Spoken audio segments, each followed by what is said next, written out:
What's up, guys? It's Mark from Crossfit Naples here. I want to give you a little tip for the day, I guess. We have these PVCs that we use for all our classes. We use them to warm up. We use them for mobility exercises. We use them for skill technique. We use them for a lot of different things. But today, I want to show you what we do for the overhead squat and maybe how we can assess some mobility issues that we might see later down the road, especially when we weight it. So basically, we start in a wide position. We're doing an overhead squat. Before I do that, I want to do some PVC pass-throughs. They call them dislocates, but I don't think that's a gentle word, so I use pass-throughs instead. And basically, I'm bringing it through my head, right? Tapping the low back, tapping the hip. If that feels comfortable, I challenge them to come in about 1 inch on each side and do that all over. And we repeat that a couple sets until we get to that point where it feels like it's sticking, right? I know where my end point is probably right up in here where I want to bend my elbows. That's when I know I've come in too close. So I step back out a little bit. Right there it feels okay, but it's still challenging. This is where I want to start my overhead squat. So from here, hip width apart, I'm just going to practice a couple overhead squats. I've done this many times before, but let's just cue it. All right, here, hip width apart. I'm going to drive just like a regular air squat, torso up high, low back curve, just drive back up. What I like this for mobility exercise because I can see a huge dysfunctions in most people.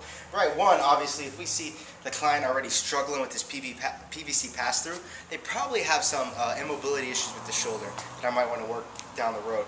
If they're struggling in the squat, they might have some hip capsule stuff that we might want to work on. If I see them struggling in here, maybe they got some weak adductors, you know. Thoracic issues, this is a very common one where they try to do this and roll their back at the same time.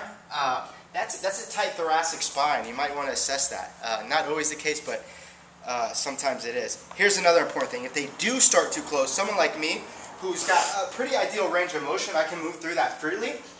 Someone who starts in too close in that same position is going to struggle to get that bar over mid-foot, right? And that's because they're too close. So as a trainer, you have to see that. If you're starting your clients in too close and you're wondering why in the hell none of your clients can get into a proper overhead squat, they're probably too close. So check that out. You can see some ankle deficiencies if they're really struggling to set in that position, maybe shove themselves back.